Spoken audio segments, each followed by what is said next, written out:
শনি রোববার সন্ধেটা কালুর চায়ের দোকানের আড্ডাটা ভালো জমে ওঠে। ভবেশ শহরে চাকরি করে, নীলু গ্রামের মানুষ। শহরে চাকরি করলেও ভবেশের মনটা উদার, আর সবথেকে বড় কথা, সে ভালো গল্প বলতে পারে। আজকে সন্ধ্যা থেকেই বৃষ্টির আমেজ। নীলু অনেকক্ষণ ধরে এসে কালুর দোকানে বসে চা খাচ্ছে আর ভবেশদার জন্য অপেক্ষা করছে। কিরে নীলু, বৃষ্টি কতদিন চলবে বলছে? কিছু খবরাখবর পেলি? তুমি যে কি বলো না দাদা, এসব খবর আমার কাছে কোথায় পাবে? ভবেশদা এসে এসব খবর দিতে পারবে ভালো। কিন্তু দাদা কখন আসবে বল দেখি? শহর থেকে ফিরেছে, মানে খবর কিছু পেয়েছিস? চলে তো আসবার কথা, তাছাড়া আমি আর বেশি কিছু বলতে পারবো না। বলতে বলতেই ছাতা মাথায় ভবেশ চায়ের দোকানের সামনে এসে পৌঁছালো, হাতে একটা টর্চ লাইট। নীলু তাকে দেখে সাদর অভ্যর্থনা করে বলল, আরে এসো এসো দাদা, তোমার জন্য কতক্ষণ ধরে অপেক্ষা করছি। কেন রে, আমাকে ছাড়া তোদের চলে না বুঝি?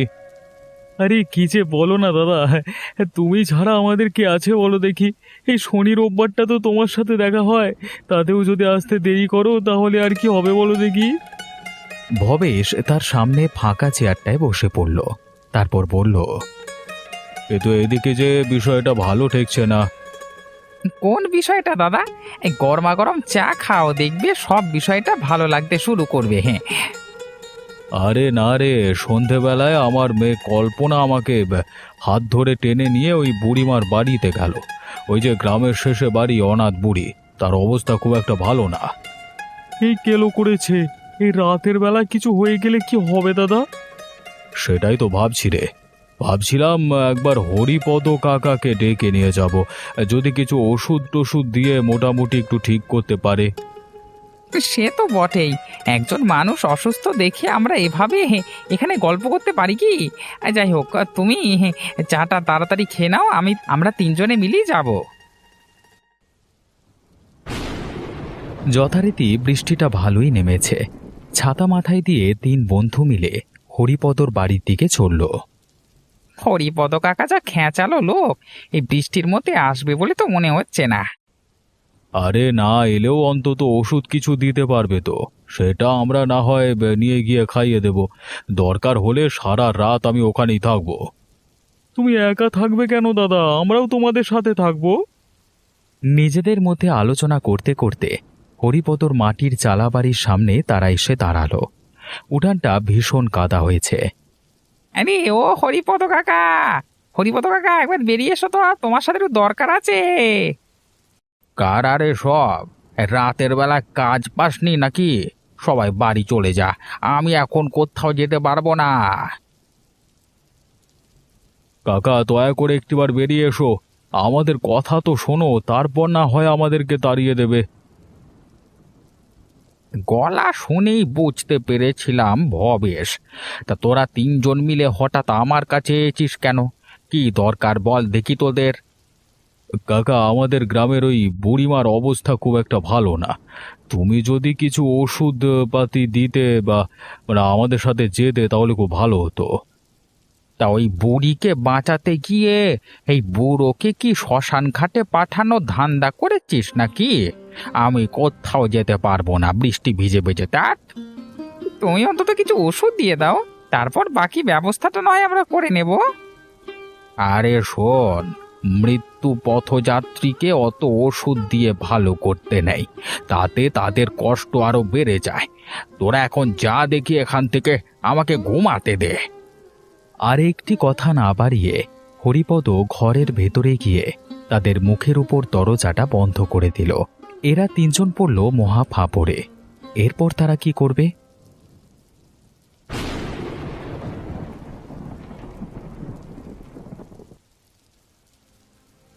বেশি চিন্তা না করে তারা নিজেদের মধ্যে পরামর্শ করে কিছুক্ষণের মধ্যেই বুড়ির মাটির বাড়িতে এসে পৌঁছালো এবং এসেই দেখল বুড়ি আর এই জগতে নেই। মুশকিল হয়ে গেল দাদা, এবার কি করা যায় বলো তো? বুড়ির মরা বেশিক্ষণ ফেলে রাখা তো যায় না। কালকে সকাল পর্যন্ত অপেক্ষা করা কি ঠিক হবে? না না, কোনো মতেই না। যা করবার আজকে রাতেই করতে হবে, আর বেশি অপেক্ষা করা ঠিক হবে না। কিন্তু এত রাতের মধ্যে সব জোগাড় যন্ত্র করবো কিভাবে? তোরা এক কাজ কর, তোরা বরং মুক্তিডোমকে একবার খবর দে গিয়ে। তিনজনে মিলে বুড়ির মরাকে তো আর নিয়ে যাওয়া যাবে না, আরেকজনকে প্রয়োজন। তারপর শ্মশান পর্যন্ত নিয়ে গিয়ে একটা ব্যবস্থা করা যাবে। তুমি ঠিকই বলেছো দাদা। তাহলে কি তুমি এখানে একা থাকতে পারবে? তোমার ভয় করবে না তো? আমার আবার ভয় কিসের? তোরা তাড়াতাড়ি গিয়ে ওকে ডেকে নিয়ে চলে আয়। এই সময় বৃষ্টিটা একটু ধরেছে, আমরা আমাদের কাজ সেরে চলে এলে সব দিক থেকে সুবিধা হবে। কালু আর নীলু বেশি কথা না বাড়িয়ে বেরিয়ে গেল ভবেশের কথা মতো।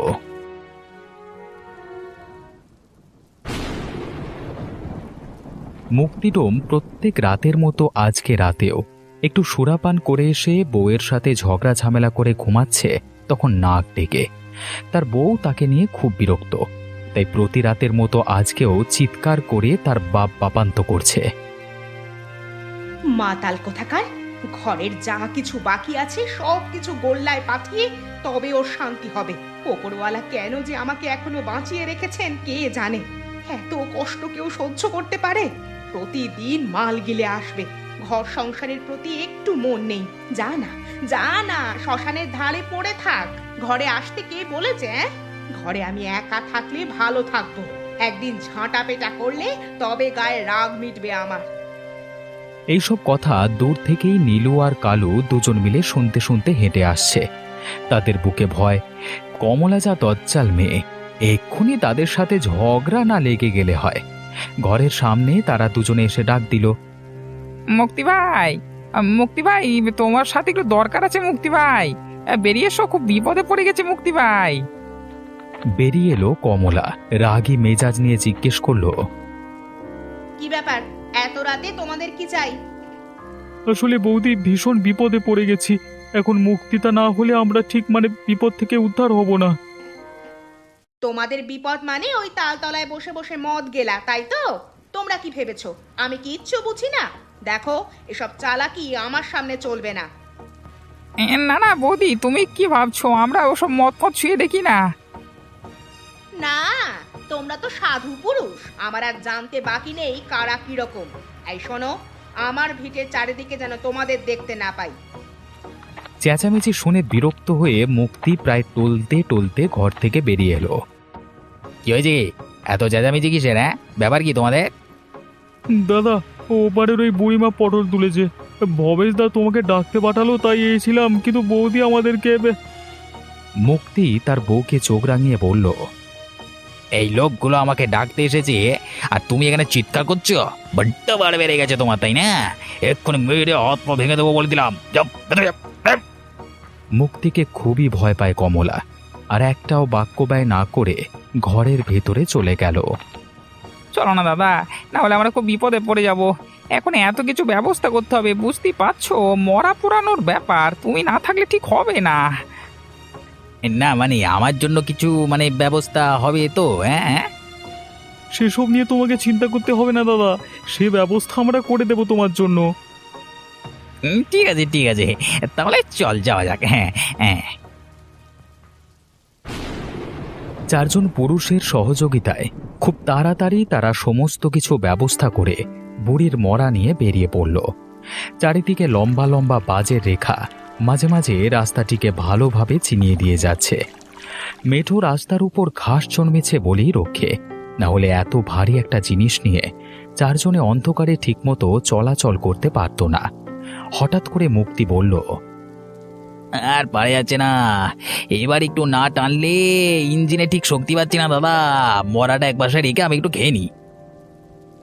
না ভাই না ভাই, এই মাঝ রাস্তায় এরকম করিস না, অন্তত শ্মশানে পৌঁছাতে দে, ওখানে গিয়ে তুই চালা ঘরে বসে ভালোভাবে খেতে পারবি আর মরা আগলাবি। আমরা ততক্ষণে না হয় সমস্ত কিছু ব্যবস্থা করব। হ্যাঁ ভাই মুক্তি, এতটুকু অন্তত দয়া করো, এই মাঝ রাস্তায় জলকাদার মধ্যে এরকম আবদার করো না। ঠিক আছে তাই চলো, কিন্তু আমার যা তস হয়েছে না, আর কতক্ষণ শ্মশান দূর কলা, আমি তো চোখে ভালো করে কিছু দেখতে পাচ্ছি না। এই তো চলে এসেছি, সামনে আর একটা বট গাছ পেরুতে হবে, তারপরই ব্যবস্থা করা যাবে। ঠিক আছে তাড়াতাড়ি চলো তাড়াতাড়ি চলো। তারা তিনজনে খুব ভালো করেই জানে যদি মুক্তির মদের নেশা একবার মাথা চাড়া দিয়ে ওঠে তাহলে তাকে সামলানো দায় হয়ে পড়বে। কেউ তাকে আর শ্মশান পর্যন্ত টেনে নিয়ে যেতে পারবে না। যাই হোক, কিছুক্ষণ পর হাঁটতে হাঁটতে তারা শ্মশানের কাছাকাছি এসে পৌঁছালো।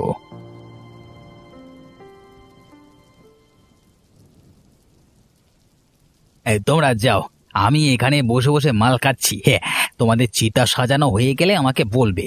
অবশ্য আমার আর কোনো কাজ ফাজ নেই। তোমরা আগুন টাগুন দেবার ব্যবস্থা করো, কাজ শেষ হয়ে গেলে না হয় আমাকে ডেকো। তারা তিনজনে মুক্তিকে আর বেশি ঘাটালো না। মরা রেখে দিয়ে তারা চিতা সাজাতে ব্যস্ত হয়ে পড়ল। শোন, বেশি দেরি করে লাভ নেই। শুকনো কাঠ যে কটা আছে সবকিছু সাজিয়ে ফেলি। তাড়াতাড়ি করে মরা পুড়িয়ে দিয়ে চলে গেলে আমাদের শান্তি, না হলে আবার আমাদের বিপদ। তারা কাজ করতে শুরু করলো। এদিকে শান্তি মদ খেতে খেতে প্রায় মাতাল হয়ে যাওয়ার অবস্থা। এরই মাঝে পুকুরের মাঝখান থেকে একটা কালো কুচকুচে হাত এসে বুড়ির মরাকে টেনে নিয়ে যেতে শুরু করলো। প্রথমে শান্তির চোখে পড়ল না কোনো কিছুই, কিন্তু যখন চোখে পড়ল তখন তার নেশা কেটে গিয়ে চিৎকার করে উঠল। ওরে ওরে বাবারে, মরে গেলাম রে! মরাটাকে নিয়ে চলে গেল। কে কোথায় আছো? তাড়াতাড়ি এসো! ওরে বাবারে, কত বড় হাত! তার চিৎকার শুনে ভবেশ সহ বাকি দুজন চিতা সাজানো ফেলে রেখে দৌড়ে সেখানে এলো। এসে দেখল মুক্তি মরাকে ধরে টেনে প্রায় শুয়ে পড়েছে।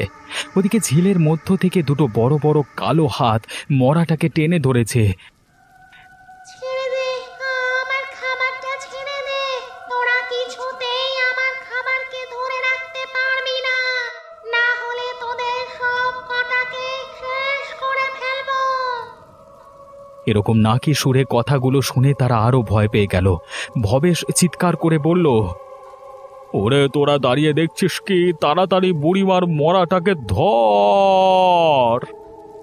কিন্তু দাদা, ওটা কিসের শব্দ ছিল? কে বললো এমন ভাবে? সেসব পরে হবে, এখন তাড়াতাড়ি চল, না হলে তো অসুবিধে।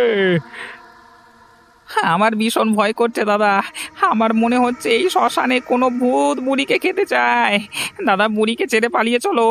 এমনিতেও যা ঝড় বাদল হচ্ছে তাতে মনে হচ্ছে ওকে পোড়ানো যাবে না ঠিক মতো।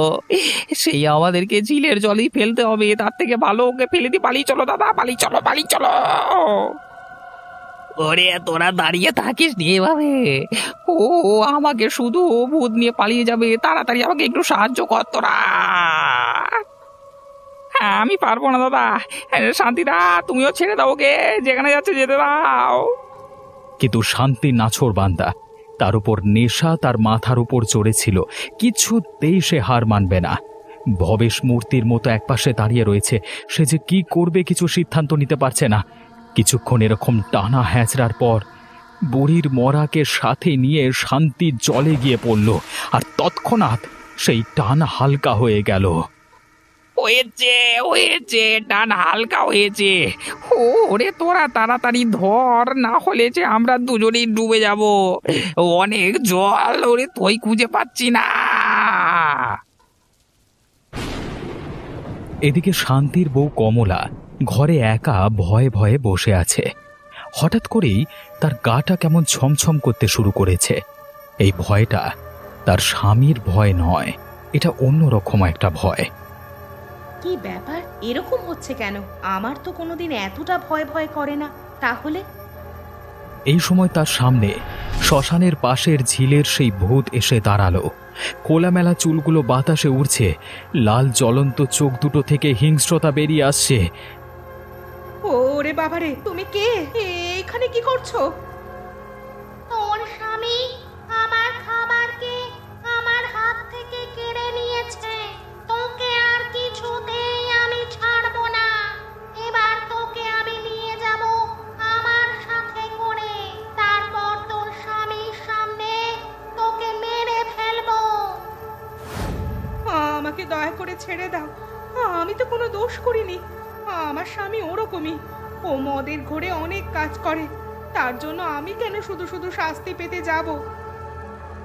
তাতেও তোকে আমি ছাড়বো না। এত বড় সাহস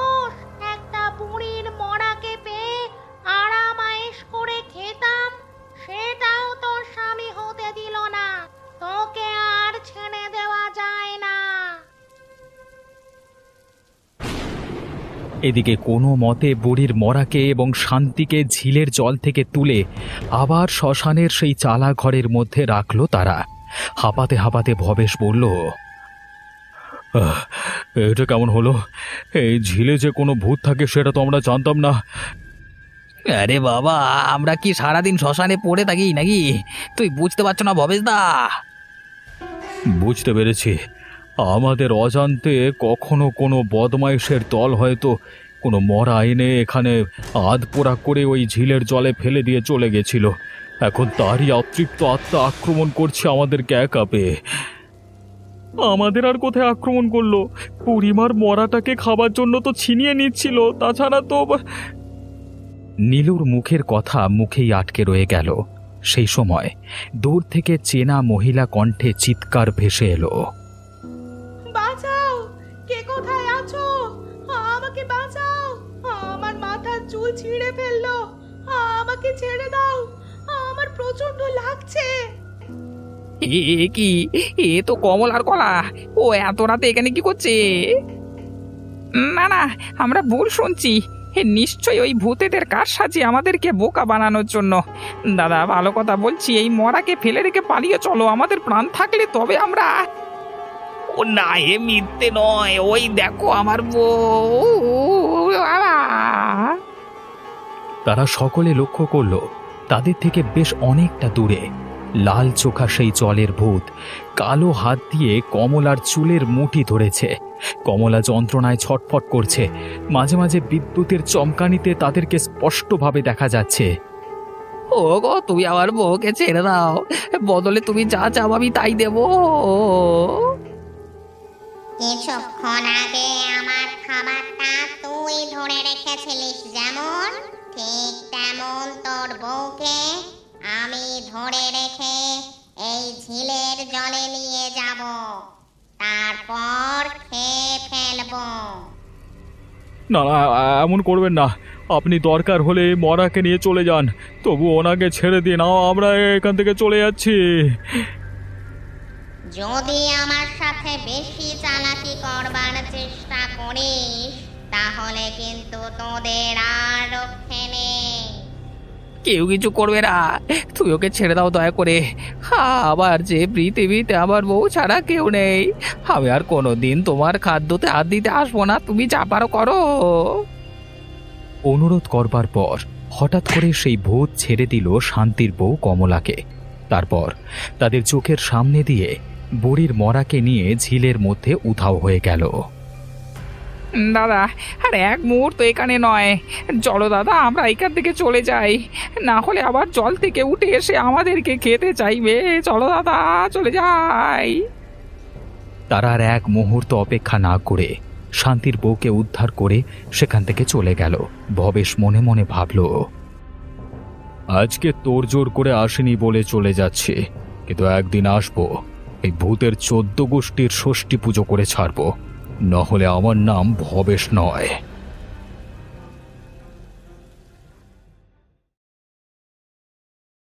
এই ঘটনা ঘটবার পর প্রায় মাস 3 কেটে গেছে। সবাই যে যার মতো জীবনযাপন করতে শুরু করে দিয়েছে, কিন্তু ওরই মধ্যে ভবেশের মনে এখনো সেই ভূতের প্রতি ঘৃণা আর ক্ষোভ। আজকে শনিবার, আজকে আবার তাদের আড্ডার দিন। কালু বলল, জানিস নীলু, সেই ঘটনার পর থেকে শান্তিটা মদ খাওয়া একদম ছেড়ে দিয়েছে। কথাটা আমিও শুনেছি, তবে এক পক্ষে ভালো হয়েছে, না হলে মানুষটা মদ মেরে মেরে একবারে শেষ হয়ে যেত। কারোর কথাই তো শুনতো না, নিজের বউকেও মারধর করতো। কিন্তু আমার মনে একটা প্রশ্ন থেকেই গেল, তুই ভূতটা হঠাৎ করে এলো কিভাবে? রাতের বেলায় তুই ভূতের ভয় কেউ শ্মশানে মরা পোড়াতে যেতে পারে না রে বাবা। এই সময় ভবেশ সেখানে এসে পৌঁছালো। তার হাতে একটা লাল কাপড়ে বাঁধা খট। চল, আজকে আমাদের যেতে হবে। যেতে হবে মানে দাদা? কোথায় যাবে? এখনই ঝড় বৃষ্টি শুরু হবে, এই সময় কি কোথায় যাওয়া ঠিক হবে দাদা? আরে আজকে অমাবস্যার রাত, আজকে যদি আমরা ঠিক মতো ভূতকে জব্দ করতে পারি তাহলে আর আমাদের ভয় থাকবে না। উপরন্তু আমরা ওই শ্মশানকে আবার আগের মতো শান্তশিষ্ট পবিত্র করে তুলতে পারবো। রক্ষা করো দাদা, কেন বেকার বেকার ভূতেদের পেছু লাগতে যাওয়া? যে যেমন আছে থাক না রে বাবা। সেদিন রাতের কথা ভুলে গেলি? কিভাবে নিজের প্রতিহিংসা পূরণ করবার জন্য শান্তির বউকে ঘর থেকে তুলে নিয়ে চলে এসেছিল। সেদিন তার সাথে হয়েছিল, এরপরে যে আমাদের সাথে এক ঘটনা ঘটবে না, সেই যুক্তি কি তুই দিতে পারবি? তাতেও দাদা শুধু শুধু এইভাবে নিজের জীবনকে বাজি রেখে ভূতের সাথে লড়তে যাওয়া কি ঠিক হবে?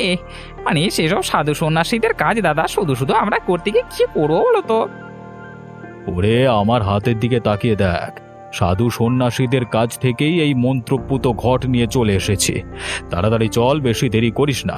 অনেক কষ্ট করে এটাকে জোগাড় করেছি। আমাদের এখনই গিয়ে আমাদের কাজ মিটিয়ে নিয়ে চলে আসতে হবে। অগত্যা তারা আর কি করবে? তারা যেতে শুরু করলো ভবেশের সাথে। কিছুক্ষণের মধ্যেই তারা শ্মশান চত্বরে সেই চালার সামনে এসে দাঁড়ালো। ঝিলের ওপাশটা এখন শান্ত নিস্তব্ধ, চারিদিকে শুনশান। একবার সেই ভূতের মুখোমুখি তো হতেই হবে, না হলে তো হবে না। আমার ভূতের মুখোমুখি হওয়ার কি দরকার দাদা? চলো না, তাড়াতাড়ি আমাদের কাজ ছেড়ে দিয়ে পালিয়ে যাই কলা। ঠিকই বলেছে দাদা, আমরা সাধারণ মানুষজন, যদি এক্ষুনি আমাদের কিছু হয়ে যায় তাহলে তো বিপদ হয়ে যাবে। তোর একটু বেশি ভয় করছিস, আর তোদের ভয় পাওয়ার জন্য ওই ভূত পেয়ে বসেছে। ভবেশ আর বেশি অপেক্ষা না করে ঝিলের পাশে মাটি খুঁড়ে সে হাতের ঘট রাখতে যাবে, এমন সময় জলের সেই ভূত সেখান থেকে উঠে এলো। তোরা আমাকে এখানে বেঁধে রাখবার পরিকল্পনা করছিস। তোদের সেই পরিকল্পনা কোনোদিন সার্থক হবে না। তোদের আমি সব কটাকে শেষ করে ফেলবো। কেউ বাঁচাতে পারবে না তোদের আমার হাত থেকে। দাদা চলে এসেছে। দাদা, তুমি তোমার কাজ তাড়াতাড়ি শেষ করো। হ্যাঁ হ্যাঁ, হয়ে এসেছে। শোন শয়তানি, তুই এখন চাইলেও আমাদের কোনো ক্ষতি করতে পারবি না। সেই ক্ষমতা তোর থাকলো না। তোকে এখান থেকে কেউ কোনোদিন মুক্ত করতে পারবে না। না, আমাকে ছেড়ে দে। তুই আমাকে চিনিস না। কাউকে যদি রাতের বেলায় একাই ঝিলে পাই, তাহলে তাকে ছেড়ে কথা বলবো না। তাকে শেষ করে ফেলবো আমি। এখান থেকে পালিয়ে যাই, চলো দাদা, আমাদের কাজ তো হয়ে গেছে। চলো চলো চলো চলো। হ্যাঁ হ্যাঁ, চল চল, এখান থেকে চলে যাই, চল। তারা আর বেশি কথা না বাড়িয়ে সেখান থেকে চলে যেতে শুরু করলো। ঝিলের সেই ভূত তীব্র যাতনায় চিৎকার করতে লাগলো, কিন্তু তারা কেউ আর পিছু ফিরে তাকালো না।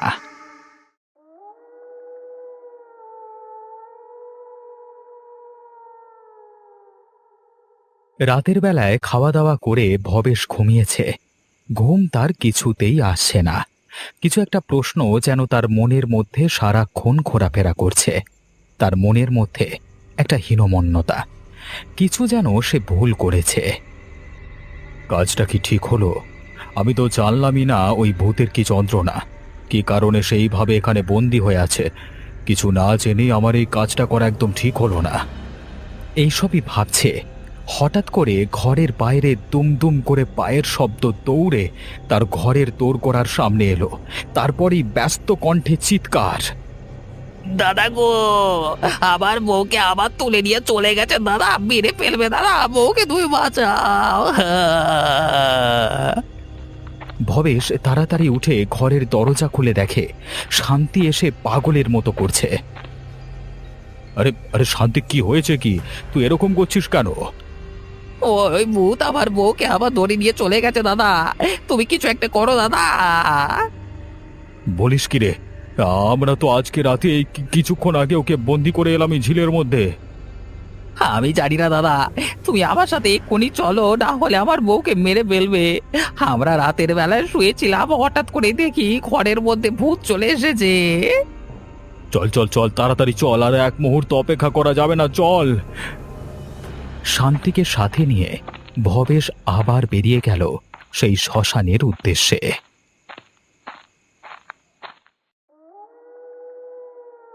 শ্মশানের সেই ঝিলের পাড়ে কমলা অজ্ঞান হয়ে পড়ে আছে। তার পাশে বসে জলের সেই ভূত। জ্ঞান ফিরতেই চোখের সামনে তাকে দেখে কমলা ভয়ে চিৎকার করে উঠল। ও মা গো, আমাকে ছেড়ে দাও গো, আমি তো তোমার কোনো ক্ষতি করিনি। আমাকে কেন বারবার উঠিয়ে নিয়ে চলে আসছো? আমি এই ঝিল থেকে আর বের হতে পারবো না, কিন্তু যাকে একবার স্পর্শ করেছি তাকে আমি যখন তখন আমার কাছে টেনে আনতে পারি। একবার ওদেরকে শিক্ষা দিতে হবে। তোকে শেষ করে আমি ওদেরকে ভয় দেখাবো। আমার এখনো ছেলে পুলে হয়নি, আমাকে ছেড়ে দাও। আমি আর কোনো দিন এখানে আসবো না। আমার বরকেও তো বারণ করে দিয়েছি। এরই মধ্যে ভবেশ এবং শান্তি সেখানে এসে পৌঁছালো। ও ওই যে আমার বউ দাদা। ও বউ, তুমি ওখান থেকে পালিয়ে এসো বউ। আমার হাত থেকে কেউ বাঁচতে পারবে না। আমি বলেছিলাম, তুই কি ভেবেছিলিস আমাকে এই ঝিলের মধ্যে সারা জীবনের জন্য বন্দি করে রেখে দিবি? কোনো দিন পারবি না। দয়া করো বুধ বাবা, আমার বউকে ছেড়ে দাও। আমার বউকে নিয়ে তোমরা কেন লেগে আছো আমি কিছুই বুঝতে পারছি না। তুমি ওকে ছেড়ে দাও। আমি কথা দিচ্ছি তোমাকে আর ওই ঝিলের মধ্যে বন্দি করে রাখবো না। তবে হ্যাঁ, তোমাকেও একটা কথা দিতে হবে যে কোনো সাধারণ মানুষের ক্ষতি করবে না। আমি আজ পর্যন্ত কার ক্ষতি করেছি? তোরাই সেদিন আমার খাবার ছিনিয়ে নিতে চাইছিলিস। একজন মানুষ মারা গেছে, তাকে দাহ না করে আমরা তো আর যেতে পারি না। এইভাবে তো আমাদের সামাজিক রীতিনীতি চলে না। তোমার দরকার হলে তুমি তারপরে খেতে।